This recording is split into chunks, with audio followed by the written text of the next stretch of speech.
There are wounds that never show on the body that are deeper and more hurtful than anything that bleeds. Laurel K. Hamilton. Picture this: a child standing under a torrential downpour, arms outstretched, eyes searching for shelter. Yet no one notices.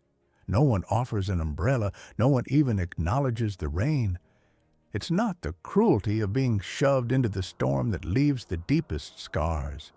It's being abandoned there, invisible, forgotten.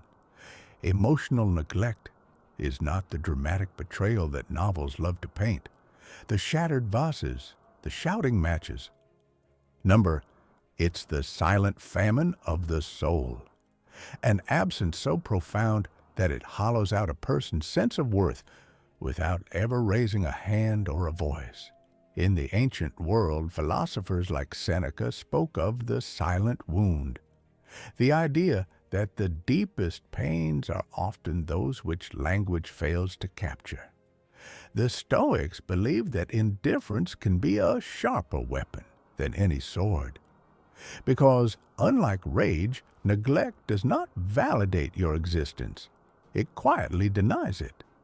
Neglect whispers a message crueler than hatred. You are not even important enough to hate. Unlike overt abuse, which defines itself through action, emotional neglect defines itself through inaction, through what was never said, never given, never felt. Imagine building a house, brick by invisible brick, upon a foundation that was never there. At first glance, everything looks sturdy. But when the storms come, and they always come, the cracks reveal themselves in silent, devastating collapses. This form of abuse is insidious because it masquerades as normalcy. There's no breaking glass, no bruises to point at, just a quiet, aching void. As we explore the world of the silent abuser, we'll see that they rarely fit the villainous mold we expect. They may not slam doors or shout across crowded rooms. Instead, they offer an endless horizon of cold, blank skies. The most chilling part? Many silent abusers are completely unaware of the devastation they cause. They are not monsters lurking in the dark. They are mirrors, reflecting their own unhealed wounds onto others. Emotional neglect isn't always a deliberate weapon. Sometimes it is simply an inheritance, a cursed legacy passed down through generations who learned to numb themselves against pain by denying the feelings of others. And yet, the consequences are no less severe. To a child, a lover, a friend, the absence of emotional connection feels indistinguishable from deliberate harm. The silent abuser teaches their victims not to trust their own needs, not to seek warmth, not to believe that comfort exists at all. In doing so, they sentence their victims to a lifetime of seeking validation from empty spaces. In the next breath, we'll dive deeper into the psychological blueprint of the silent abuser, how their own wounds shape the hollow they inflict, and how understanding them isn't about excusing the pain, but reclaiming the power it tried to steal. Because healing begins not by screaming at the silence, but by learning to sing where there was once only emptiness. He didn't scream. He didn't hit. He just wasn't there. The silent abuser is not a monster in the dark. He doesn't slam doors or shout across rooms. He doesn't leave bruises on your skin. He leaves bruises on your soul. You don't notice it at first. It starts with a delay in their replies, a missing "I love you." Then the silence stretches, not the peaceful kind, but the kind that makes your stomach twist, like standing under gray clouds waiting for a storm that never comes, only the suffocating stillness of the air. This is emotional neglect, the most invisible form of emotional abuse. The abuser's weapon? Absence. Not physical, but emotional. They sit beside you, but you feel like you're screaming across a canyon.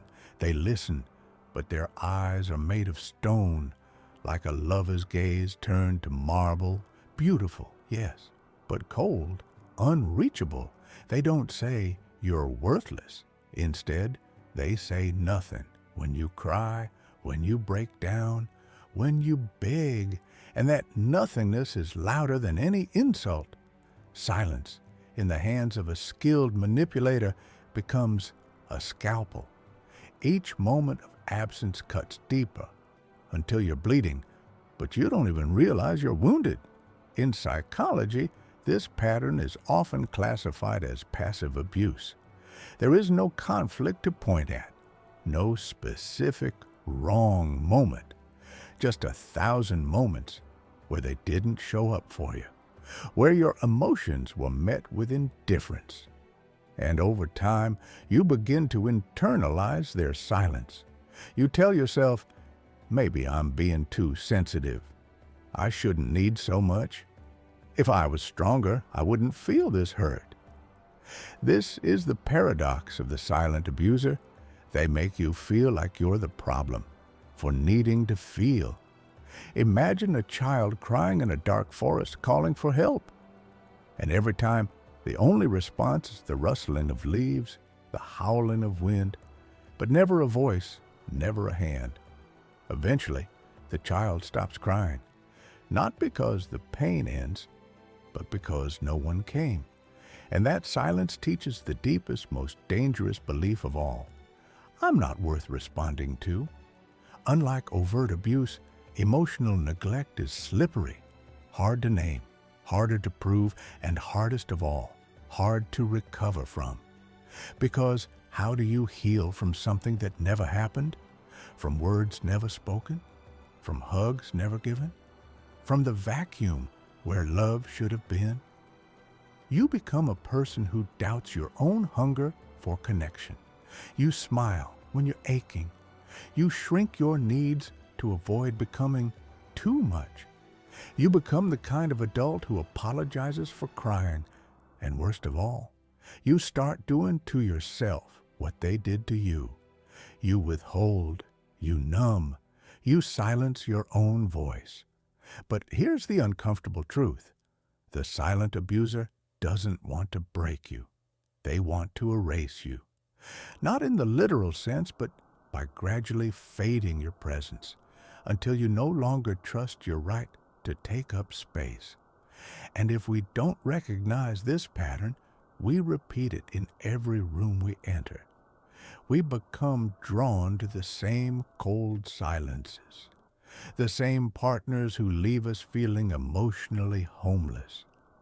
Because silence, though painful, starts to feel familiar, and familiarity often masquerades as safety. Not all scars are visible, and not all abusers shout. Let's move away from theory and step into real rooms, real relationships, real hearts, because the silent abuser doesn't always come wrapped in cruelty. They often wear the mask of calmness, logic, even kindness. They might be the partner who says, I just need space. But somehow that space becomes a permanent void. Let's walk through a few everyday examples. 1. The partner who's just not emotionally available. You try to connect after a hard day, but all you get is a grunt, a distracted nod, or worse, nothing. They're physically there, yes, on the couch, scrolling, breathing, but emotionally, they're galaxies away. And over time, you stop trying. Because rejection doesn't always come with a no. Sometimes it's just the dead eyes of someone who refuses to feel with you. 2. The parent who was always busy. You needed comfort, but instead of arms, you got chores. Instead of conversations, you got silence. Instead of warmth, you got stop crying. You're fine. And now, years later, You're the adult who feels guilty for needing affection. You apologize for being too emotional in relationships. Why? Because somewhere deep inside, you still believe emotions are a burden. 3. The friend who always changes the topic. You open up about your depression. They smile, shift in their seat, and say, "Anyway, did you see that new show on Netflix? It seems harmless, right? But repeated enough, these moments become invisible bricks, building a wall around your feelings until you learn to keep your struggles to yourself. These aren't loud traumas. There's no obvious betrayal. And that's the danger. Because when someone hits you, you know it hurt. But when someone ignores your pain, you question whether you even had the right to feel in the first place. So, what does this kind of neglect do to your inner world? Let's look at the symptoms. 1. Emotional numbness. You don't feel highs, you don't feel lows, just flat. Like a radio playing static in the background of your life. You laugh at parties, but inside there's no music, just the quiet hum of survival. 2. Hyper-independence. You pride yourself on never needing anyone because needing once led to disappointment. So now you carry everything alone and mistake that weight for strength. 3. People-pleasing. You try to be easy to love, low maintenance, uncomplicated, because somewhere in your nervous system, you still fear that needing too much will drive people away. 4. Fear of intimacy. You crave connection, but when someone gets close, your instincts scream danger, not because they're harmful, but because love has always felt like something you had to earn by disappearing. 5. Self-gaslighting. You constantly invalidate your own pain. You say things like, "It wasn't that bad. Other people had it worse. Maybe I'm just dramatic." But deep down, the child within you is still whispering, "Please, see me." This is what emotional neglect does. It rewires you, not just to survive others, but to survive yourself. You shrink, edit, suppress, until you no longer recognize your true emotional shape. And yet, most victims of silent abuse never call it abuse. Why? Because it's not in the stories we were told. We were taught to look for bruises, not absence, to run from yelling, not from emotional emptiness. But silence is not neutral. Silence, when intentional, is a weapon. And the deepest cuts are made with the invisible blades. In the next section, we'll connect this pain to timeless wisdom through philosophy and psychological insight to explore how we reclaim our wholeness after emotional neglect. Sometimes the greatest cruelty is not what people do to us, but what they withhold. There is a kind of silence that deafens, not the peaceful hush of a quiet evening, but the heavy, suffocating silence that falls when a presence that should have been there simply isn't. Imagine standing at the edge of a stage waiting for someone to call your name. The spotlight is burning your skin. The auditorium is vast, but the seats are empty. No applause, no whisper, just the gnawing realization no one was ever coming. That is the secret violence of emotional neglect. It teaches you to stop expecting, to stop hoping, to stop reaching out. It conditions your heart into silence. But you were never meant to perform for love. You were never meant to beg for crumbs of attention. Love is not something that should be rationed, hidden, or earned through suffering. It is your right, a river that should flow freely towards you, not a prize dangled out of reach. And if no one gave it to you, you are still allowed to create it for yourself. every act of self-compassion, every time you listen to your own voice, every time you believe yourself without needing external proof. You dismantle the invisible cage they built around you. You rewrite the script. You stop waiting for a call from an empty audience. And you walk off that lonely stage into your own sunlight. The opposite of love is not hatred, it's indifference. Elie Wiesel. This quote hits differently now, doesn't it? We're used to thinking hate is the worst betrayal.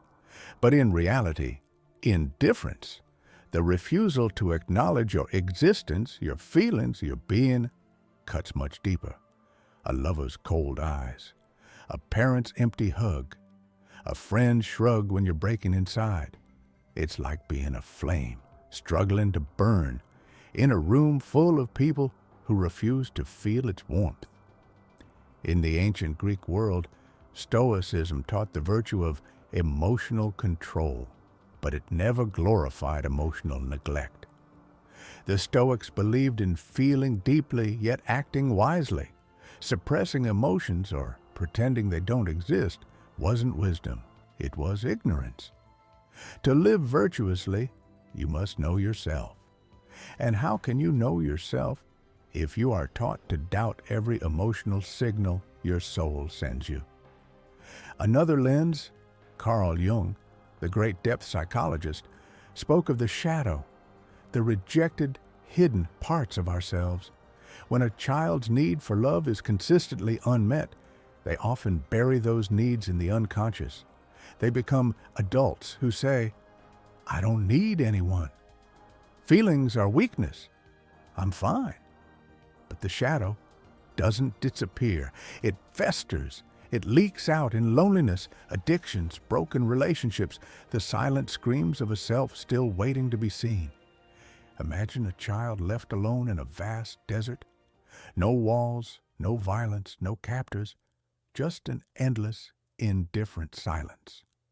That's what emotional neglect feels like, a vast, invisible landscape of abandonment, where survival means learning to shrink your thirst, to silence your longing, to forget you were ever meant for rain.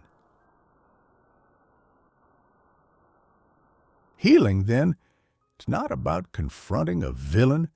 It's about reclaiming your lost self. It's about walking back into that desert, finding the small, parched child inside you, kneeling beside them, and saying the words no one else did. You were always worthy of love. Your needs were never too much. You are seen. You are heard. You are enough. Practical wisdom for healing. 1. Name what was missing. Write it down. List the emotional needs that were consistently unmet. Comfort, encouragement, affection, validation. Naming the absence makes it real and no longer your fault. 2. Reparent yourself. When old wounds open, speak to yourself the way a wise, loving parent would, not with judgment, but with patience, tenderness, and fierce protection. 3. Build emotionally safe relationships. Seek out those who make space for your full humanity, your messiness, your vulnerability, your dreams. 4. Normalize asking for help. You are not a burden for needing connection. You are not too much. You are human, and humans are wired for relationship, for comfort, for emotional resonance. And remember this truth: you are not broken. You were adapted to survive an environment where love was conditional, inconsistent, or absent. Those adaptations were brilliant at keeping you alive, but they are not the architecture of a joyful, connected life. You are allowed to outgrow them. You are allowed to want more. In a world that often rewards emotional stoicism and detachment, choosing to feel again is an act of rebellion. Choosing to believe after a lifetime of neglect that your heart deserves a home is a revolution. You are not too needy. You're not too sensitive. You're not invisible. You were always meant to be seen, and now you're beginning to see yourself from darkness to light, from neglect to self-love, from survival to true living. The silent abuser's legacy ends here, and your real story begins.